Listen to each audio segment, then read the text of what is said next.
Welcome, Madam Vice President, and welcome, friends. We're so glad that you're here today. My name is Josh Dixon. I serve as Senior Advisor in the White House Office of Public Engagement. Thank you for joining today's National Vaccine Month of Action call with our Vice President, who's here with us, with Congressman Cedric Richmond and other special guests. The Month of Action is an all-hands-on-deck effort to get as many Americans vaccinated as possible by July 4th, with a specific emphasis on grassroots efforts to share vaccine information through the voices of trusted messengers like those of you joining us today. In addition to hundreds of nonprofit, community-based, and faith-based partners, so many are stepping up as a part of this important effort to beat the pandemic, including businesses, mayors, unions, barbershop and beauty salon owners, colleges and universities, students, and more. Today's call is about what we need to do together in the next 10 days to make the most out of this month of action and the critical role that you all have to play in that. Now I'm excited to turn it over to someone who is a tremendous champion of our community partners, Congressman Cedric Richmond, who is a senior advisor to the President and director of the White House Office of Public Engagement. Congressman?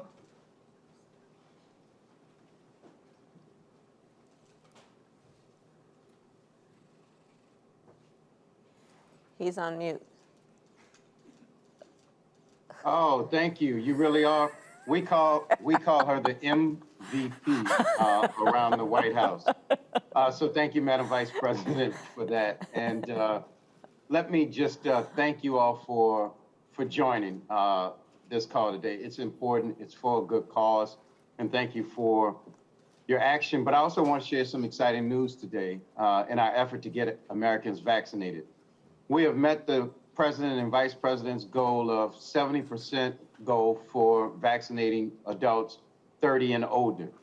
And by this time on July 4th weekend, we will reach 70% of all U.S. adults 27 and older with at least one shot.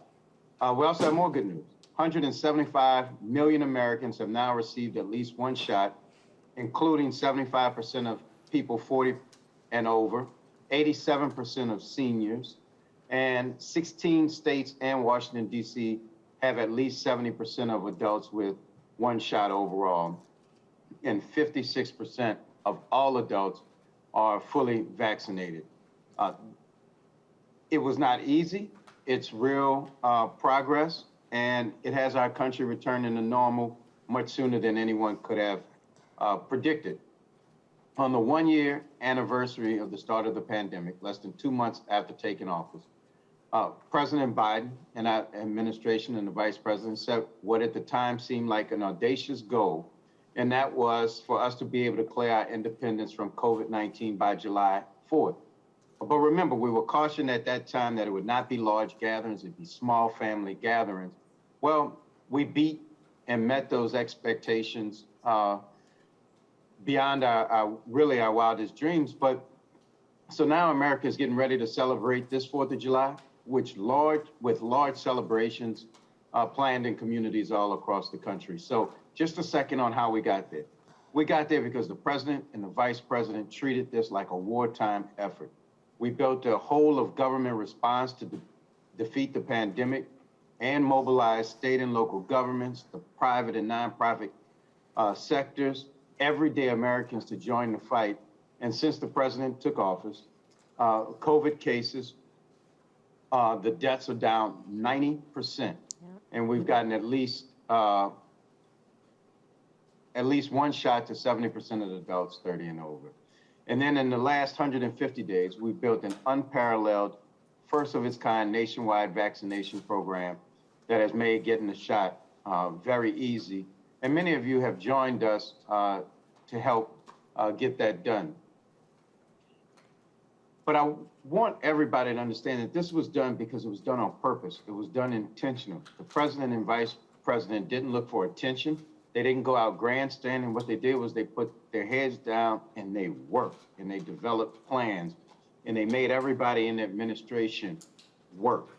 And we're going to continue to do that, but we need your help, and we're going to continue to do it with equity in mind. But we want you to know that we really believe we can hit all of our goals. We can get the country out of this pandemic. And if you saw today, the President and Vice President's efforts on building back better, restoring the economy, and making sure we help the families that need help. It is succeeding. So the American Rescue Plan, the child tax credit, and now an infrastructure bill with human infrastructure to follow. Their leadership is amazing. We're on a roll. And with that, as I talk about amazing, let me turn it over to the MVP of this call, Vice President Kamala Harris. Thank you, Congressman Richmond, for all your work as well. You work tirelessly around the clock and are very much a part of the fuel that has driven this process. I'm looking at the big board over here. We have thousands of people on this call, and I'm just seeing the faces of all of you who have been so tireless in your role of leadership, and I just want to say thank you, and it is an honor to be with everyone today. So because of you and the Made to Save group and folks, you have helped to make our We Can Do This month of action possible. And thank you to the 600 partner organizations that have stepped up to join us. Thank you to every single volunteer who helped make this month a success. And that's in the midst of the responsibilities, the obligations that each of you have on a daily basis. On top of all of that, you have volunteered your precious time to help heal and strengthen our country. And as Congressman Richmond said, to date, our Month of Action partners have made 2 million calls and texts. That's you. You all have done that. You have recruited thousands of volunteers, and you've held events in all 50 states. Across the country, community organizations have hosted pop-up clinics. I have visited some of them. Faith leaders have given sermons about vaccine safety as an extension of all that we understand that is about love thy neighbor. And volunteers have taken part in the vaccine knockathons. Whoever thought we'd be talking about vaccines in a knockathon, but that's what we're doing, going door to door to help people make appointments. And the impact of your work is real. The proof is in the progress. Going into this month, we were beginning to see major slowdowns in vaccination rates in states where there was vaccine hesitancy. That was one of our real concerns. Well, progress. 3 weeks later, we have seen some of our greatest gains in these same states we were concerned about. States like Alabama and Georgia and Florida and Texas, where we have seen vaccination rates grow by 3 and 4%, which is incredibly significant when you're thinking about the numbers of folks that we're talking about. And all told, since June 4th, nearly 7 million additional American adults received at least one dose of the vaccine. Today, more than, as Congressman Richmond mentioned, today more than 65% of all American adults have received at least one dose. So that's incredible progress. But of course, we are not done. This weekend is the final push of our month of action. So we need you to keep doing what you have been doing. And again, I know it takes a lot to do what you've done already, but it's making a difference. It's making a difference. So please keep knocking on doors, keep signing people up for appointments, and keep letting people know that the support is out there, and let them know about it. From free rides to and from vaccination sites to free childcare through providers like the YMCA. Let's let folks know that they are right to be concerned about the demands on their lives and how are they going to be able to overcome those demands to go and get a vaccine. And we have been addressing that with free rides and our whole process that's been about pharmacies staying open 24 hours, about what we do about child care, what we've been doing to challenge employers around the country to give people paid time off to go get their shot. So let's let people know what's available to them to make it easier for them to get vaccinated. For my part, as you know, I've been traveling around the country. On Monday, I'm going to continue our bus tour. I'll be going to Detroit as part of We Can Do This bus tour. And a few weeks ago, I'll tell you, I was in Atlanta.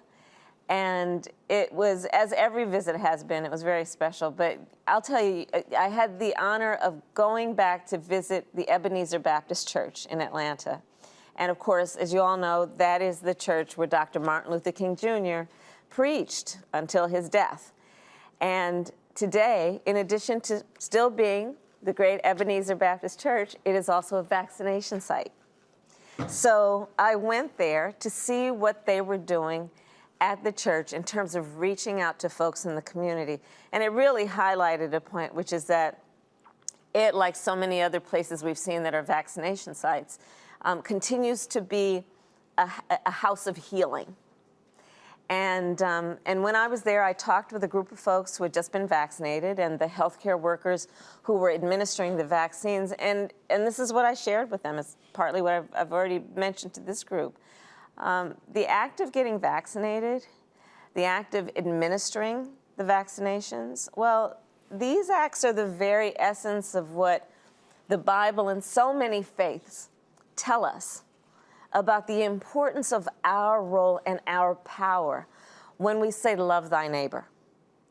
And I truly believe in the power of that, right? Knowing the strength, the power of that love and what it can do. And also understanding that when we talk about neighbor, well, it might be the person next door who you know, and your neighbor is also a perfect stranger to you.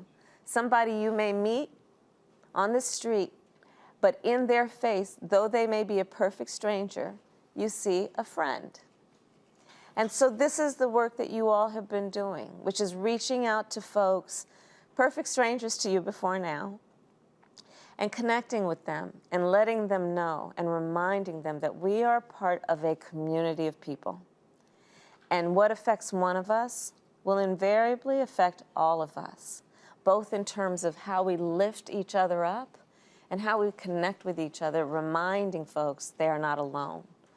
So we do this work, I know for so many of you, from a place of love, from a place of neighborly love, from a place of knowing that we are all in this together, and when we approach our world from that perspective, we are actually a stronger world. So to all of you, I say, as you already know, we can do this together. We can do this. We are doing this. We will do this. And so again, thank you, thank you, thank you. Please be well, and I hope to see you soon.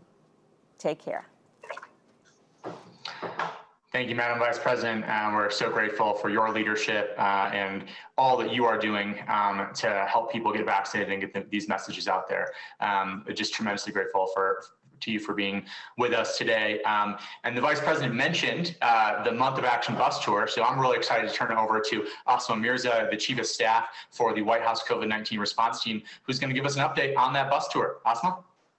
Great. Thank you so much, Josh. Thank you so much, Madam Vice President, for your inspirational words. And thank you so much to all of you who are on this call today. As the Vice President mentioned, we've been working closely with the Department of Health and Human Services, the Made to Save team, and now for almost 2 weeks, the Vice President has led a bus tour visiting local vaccination.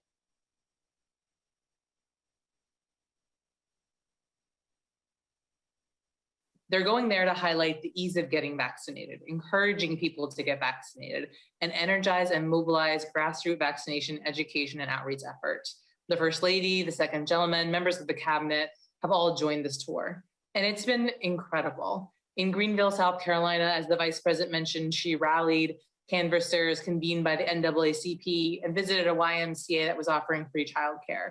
Just this Tuesday, the First Lady was in Nashville, Tennessee, with a country superstar, Brad Paisley, highlighting the importance of getting vaccinated. Yesterday, the Second Gentleman was in Chicago, Illinois, where he met with canvassers and visited a barbershop that is participating in the Shots at the Shop campaign to improve vaccine confidence and vaccine access, particularly in communities of color. And today, right now, as we speak, the President is in Raleigh, North Carolina, kicking off a canvassing event with over 200 volunteers. It has been so heartwarming and inspiring to see the energy and enthusiasm of local groups like all of you who care deeply about their neighbors and want to see their communities get vaccinated. But we're not done yet. We've got more stops coming up. As the Vice President mentioned, she's got another stop coming up soon. We will also be in Dayton and Columbus tomorrow, and we'll be reaching out to many of you to help make sure that as we come to these places, we're mobilizing groups and we're getting people vaccinated and driving them to the vaccination clinics that will be there to lift up. So let me end where I started, which is to say thank you. Thank you to all of you who, for everything you have done, everything you will do, and everything you are doing to help protect your neighbors and make your communities safe. It's getting harder every day, but it's important. Every 5, 10, 15 people who go to get vaccinated because of your efforts in that day are more people who are safe, more families that are safe, and less opportunities for this virus to spread and to mutate into new variants. So thank you again to all of you. Thank you so much, Asma. Really appreciate that update and your leadership. Just grateful for all that you are doing and all that the team is doing. With that, I'm excited to turn over to Sabrina Busbar, Special Assistant for COVID-19 Response at the U.S. Department of Health and Human Services, who is going to share just a couple spotlights of some partners who are doing phenomenal things as a part of the month of action. Sabrina? Thank you so much, Josh, and thank you all for being here today. It is great being with you all. And I'm so excited to just spotlight a few key organizations who have been doing so much around the month of action. So first, I want to highlight the New Direction Healthcare Solutions. They have had over 5,000 conversations through door knocking and phone banking. And out of those 5,000 conversations, 1,800 of them were unvaccinated, and they helped make sure they had the resources and toolkits needed to get their vaccine. The second organization I want to shout out is Mattapan Greater Boston Technology Learning Center, who has done such tremendous work through hosting virtual meetings with local communities, religious and political leaders. And they participated in our weekend of action, where they gathered over 20 volunteers to canvass and promote people in the area to get their vaccine. They visited many churches during this event effort, and through that, they had over 6,000 conversations and spoke with 1,000 unvaccinated people. And lastly, I want to also showcase Black Women for Positive Change Baltimore, who has done a lot through vaccination clinics, where they vaccinated 300 individuals that were of all races. They have hosted Zoom town halls with panels of nurses, doctors, and scientists to help dispel the myths of COVID vaccines. And they are also doing a family and friends phone bank where everyone has to recruit 5 individuals and bring them with them so that they can make sure everyone is getting vaccinated. This is such amazing work, and there's so many other reports coming in. So we thank all of the organizations who have been reporting all of their great work for the month of action. But with that, that is a reminder for you all to fill out the report for us. We need you to report all of this great work that we are inspired to read every single day at madetosave.org/report-back. That's madetosave.org/report-back. We thank you all for your great work, and we can't wait to just keep reading about the next 10 days and everything you all are doing. And we're here to support the work as well. So if you report to us, we'll make sure we're there for you all. And again, thank you for the amazing work. Back to you, Josh. Thank you, Sabrina. Really grateful for that, for your leadership, and to all the partner organizations that Sabrina mentioned, as well as all the other partner organizations that are doing just incredible things all over the country. With that, I'm excited to turn it over to Ivana Cancela, Principal Deputy Director of Intergovernmental and External Affairs at the U.S. Department of Health and Human Services, to talk about what comes next. What does the work ahead look like over the next 10 days? So, Ivana? Thanks, Josh. Happy Thursday, everyone. If folks take a second to scroll through using the side arrows, I find it so impressive to be on a Zoom with warriors. You all are the reason that we have made progress on vaccination efforts, and you all are the reason that we will continue to ensure that our communities are safe from the virus and that as a country we move forward. Take a look at the folks you're on this call with, because you are all part of a massive effort. We have 10 days until the 4th of July. And if you think back to what you were doing 10 days ago, it probably doesn't feel like all that long ago. It's not that much time, but it is enough to make a tremendous impact, especially if you take the time to make a plan today and block out the necessary time to talk to your friends and neighbors about the importance of getting vaccinated. We know that one of the primary reasons folks may not have yet received the vaccine is because they don't know where to go get one. We have tools and toolkits to ensure that you can provide that information to your friends, neighbors, sisters, brothers, uncles, cousins, anyone who will listen, to ensure that they get to and through the vaccination process over the next 10 days and beyond.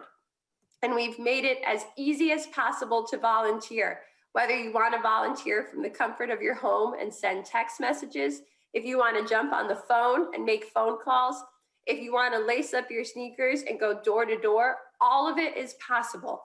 If you visit madetosave.org/volunteer, one more time, madetosave.org/volunteer, you can find events in your zip code, events in your community, so that you can talk to the folks that you see at the grocery store, that you've seen behind a mask for the last year and a half, and make sure that they have the tools and information they need to make a decision about getting vaccinated.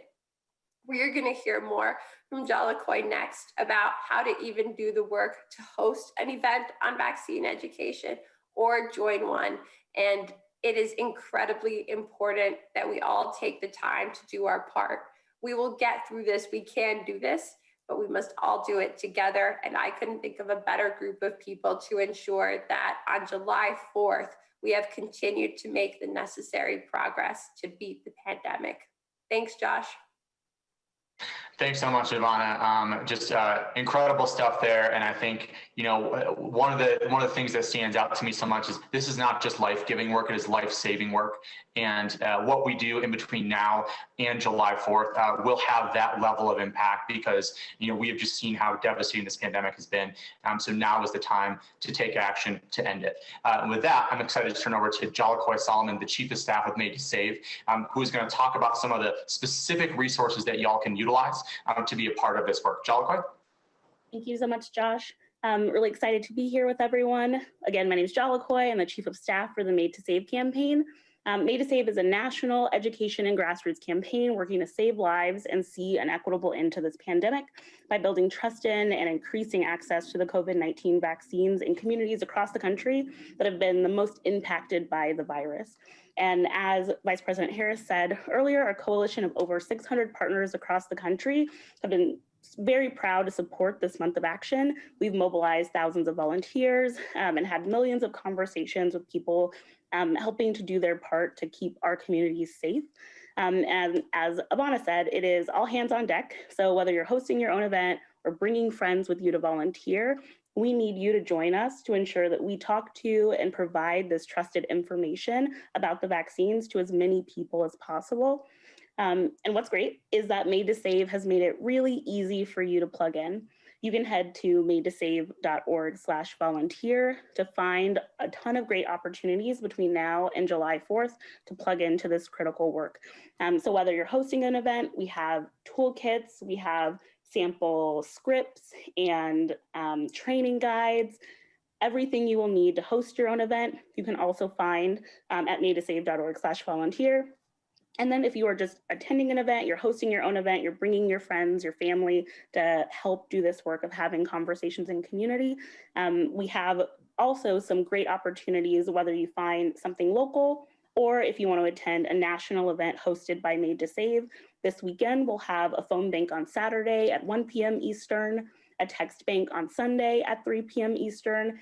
And then we're super excited that over this weekend and into next week, we are launching a new tool called Reach. The Reach app allows you to quickly text your friends and family to share content on social media around the vaccines, you know, trusted information that you can share with friends really quickly, templates, scripts, everything that you need in the palm of your hand to be able to help us do this really critical work. We will be having trainings on how to use those tools on Monday and Wednesday at 7 p.m. Eastern next week. And we will send all of this information out after the call, but also you can find it all at madetosave.org/volunteer. And so don't worry, we have everything that you need. We'll give you trainings, sample language, the tools. We've got it for you to make sure that you can help plug in. So if we can all commit to at least one action between now and July 4th, one action in the next 10 days, we will do amazing work to help fight back against this pandemic and do all of the life-saving work that we've talked about.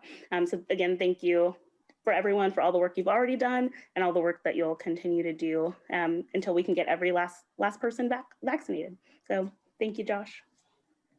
Thank you, Joel Coy. Appreciate that. Thank you for your leadership, and a huge thanks to Made to Save for just being an incredible partner and playing such a big role in making this month of action happen. We're deeply grateful, and I'll just double tap what Joel Coy said about making sure that everybody out there lets us know about the great things y'all are doing at madetosave.org/reportback. With that, I'm excited to turn over to my colleague, Deirdre Schiefling, who's our Advocacy Director at the White House Office of Political Strategy and Outreach, to take us home with a call to action. Deirdre? Okay, thanks so much, Josh. And it's great to be with all of you, and so great to see all of your faces. And I just want to say one more time how invaluable person-to-person outreach is in this moment. Invaluable. There is no substitute. Social media doesn't do it. You know, newspaper articles don't do it. Like, person-to-person outreach is the key to success here. And I know that we also especially need to reach younger people who may not have felt so, have not felt the need to get vaccinated so immediately. We need to reach those folks especially. I will say myself, I took my 12-year-old and my 15-year-old to get vaccinated a few weeks ago. I felt so much relief that they were able to access that vaccine and be protected against this virus, and really want to share that experience with everybody. So please, please, please sign up for the month of action at wecandothis.hhs.gov, and please take action this weekend, canvassing door to door, getting on the phone, texting your neighbors, or hosting an education event, especially if there are a lot of people in your community that still have questions, that still want to find out more information. We can help with that. We can provide those answers, that training at madetosave.org/volunteer. You can sign up for canvassing, phone banking, text banking, hosting an event, and then please let us know that you're doing that by also going to madetosave.org/reportback. So please spread the word about all of these grassroots efforts. I will say, as somebody who spent most of my life as an organizer, grassroots organizer, it is the most powerful tool that we have to do that person-to-person outreach. And now is the moment to do that. We are very close to the end of the month to action on July 4th, and we're really doing this final push, final sprint this coming weekend and for the next 10 days. So thank you so much to all of you for joining us today. Thank you so much for all of the work that you've already done and will do. And we're just really honored and appreciative to be in this partnership with all of you. Thank you so much. Turning it back to you, Josh. Thanks, Deirdre. I'm just going to end with one of my favorite scripture quotes. It is, "Let us not become weary in doing good, for at the proper time we will reap a harvest if we do not give up." And I think that applies to all of us right now. There is a lot of important good work to do. Let us not grow weary, and let us continue on together. Thanks everyone for being here, and we look forward to the next time we're able to connect.